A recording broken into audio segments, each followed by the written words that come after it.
The island records its 20th murder and Barbadians demand answers. Our top story as we begin your Barbados Today evening news update for Thursday, March 21. Thanks for joining us. I'm Fernella Wedderburn. Panic this afternoon at the Sheraton Mall in Christchurch as a young man brutally lost his life in a daring shooting.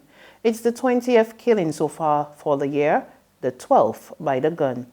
The victim is 33-year-old Damien Trotman of Highland near Foursquare, St. Philip.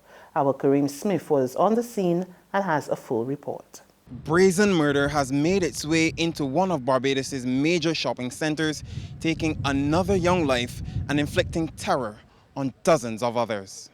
Civilians were left stunned and operations at the Sheraton Mall halted as police began investigating Barbados' 20th murder for 2019.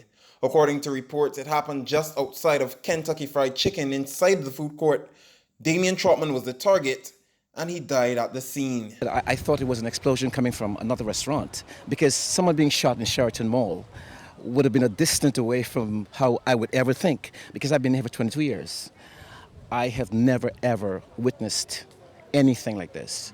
And obviously I'm shaken still as we speak. A team of media personnel was reportedly inside of the mall conducting an interview with members of the disabled community when the gunman stormed the plaza and started firing meters away. I literally, when I heard the second shot, I looked around and I just saw the guy, he flew against the wall, everything in his hand kind of dropped.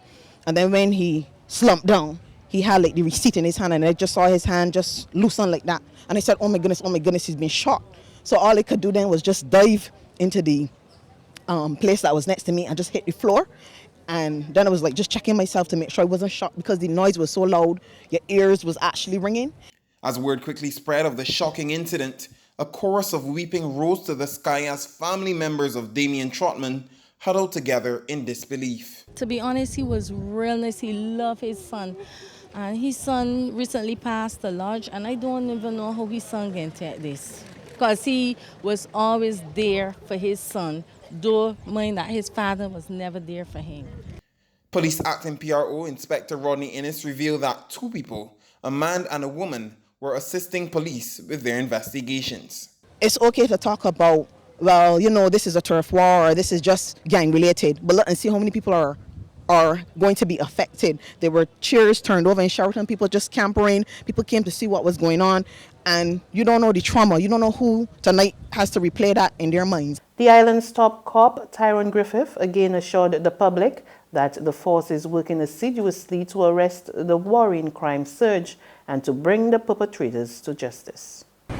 We will make sure that we do all in our power to wrestle this ugly situation to the ground. We intend to find those perpetrators and bring them before the court in the shortest space of time.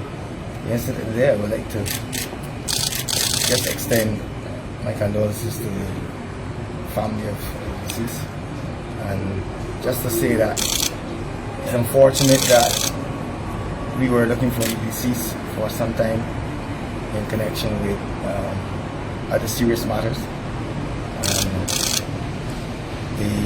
We also have a suspect in mind in relation to the matter.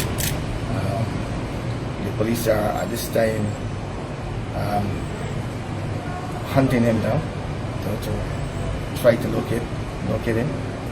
We have a suspect related to the matter in custody who was the driver of the vehicle. In other news, opposition leader Bishop Joseph Atherley is concerned about the hike in bus fares given the current climate. He commented on the increase as he delivered his response to yesterday's budget.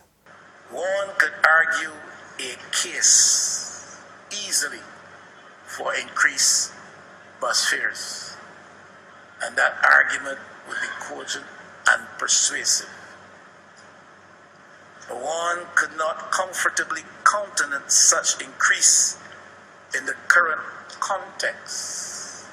In other words, one, Mr. Deputy Speaker, could not go there easily. Not saying one could not go there, saying one could not go there easily. Current context of underemployment, current context of unemployment, rising costs of food and other essentials, increasing levels of taxation, water and sewage charges. Bishop Averly also questioned whether the move was a means of paving the way for investors in the revenue-sharing electric buses project. Are we paving the way for a higher fare because we anticipate that we will have to satisfy the investment interests of those who seek to enter into revenue-sharing arrangements vis-a-vis the employment of electric buses? I always ask myself the question when I think about the operations of the Transport Board and the attempts that respective and successive administrations have made to come to terms with the issue of providing for the cost of a state-operated transport service to satisfy public demand. And the question I always ask myself, are we attempting to save the sector and the service, or are we attempting to save the entity we call the Transport Board? Meantime, Karim Smith has been speaking to PSV operators as well as commuters and reports that there are also some concerns about the bus fare increase. I actually decided about $3, but $3.50 is very hard. It's very, very hard on poor people. I feel like it can be a little bit hard on people, it's true. Because right now, that bus fare at $2, nobody could even pay a $2 bus fare. People are coming with short money, so they're going to $3.50. I don't know what the outcome going to be, because outside it's real hard right now. It will become hard for people now. You see, it's a sudden something because a lot of people weren't expecting it to happen or to be that high. You understand? But then there'll be a time then that they'll become used to it. They'll be accustomed to it and they'll be looking forward to it. Whenever they got to leave home to go about their business and back. Well, it will help a great way because, as you know, diesel has gone up because of tires and basic things you need to van paint. Everything has gone up in the last couple of years, so it will take a lot of the pressure off of you. But you still don't want to put too much on the passengers because these are hard economic times at the present moment. Private sector officials today welcomed the austerity measures outlined in the budget. President of the Barbados Chamber of Commerce and Industry, Ezra Prescott, says the measures are designed to instill confidence in the Barbados economy. To my mind, therefore, the budget of last evening, in addition to the clearly articulated goals of the Prime Minister, sought to encourage confidence in the people of Barbados to stay the course, confidence in investors on the outlook of the economy, and certainly full stakeholder confidence as we continue on this journey to take Barbados back to its rightful place as gem of the Caribbean Sea. How do we achieve this? The declaration of the Prime Minister that we cannot cut our way to growth is welcomed by the Barbados Chamber of Commerce and Industry, as it is our position that for growth to occur in any meaningful and sustainable way, businesses and consumers alike must, at the end of the day, have increased cash in hand to fuel the recovery. There's regional and international news after this short break.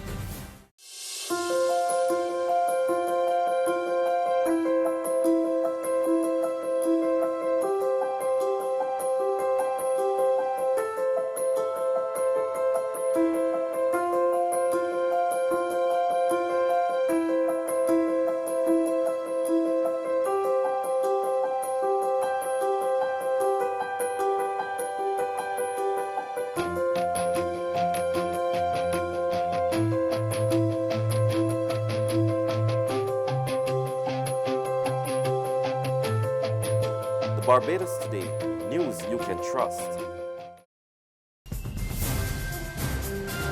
The news from the region now. St. Lucian journalist Riani Isidore has been charged in connection with a bomb hoax at the George F.L. Charles Airport on Wednesday. The incident caused a 3-hour delay of airport operations as the bomb squad and firemen combed the area. Businesses in the vicinity, as well as the island's lone Boys Secondary School, the St. Mary's College, were also affected. Isidore was charged and granted bail on the offense. And finally, New Zealand's Prime Minister says all military-style semi-automatic weapons, assault rifles and high-capacity magazines will be banned in the country. The decision follows 2 more shootings that left 50 people dead. And that's news. But for the very latest, visit our website at www.barbadostoday.bb. You can also subscribe to our e-paper, email updates, or like us on Facebook, and sign up for our breaking news alerts via WhatsApp. We're also on iSumi Media in bus terminals as well as screenplay at supermarkets and gas stations near you. And you can also hear us on Mix 96.9 FM and Capital Media HD 99.3 FM. I'm Fernella Wedderburn. Good evening.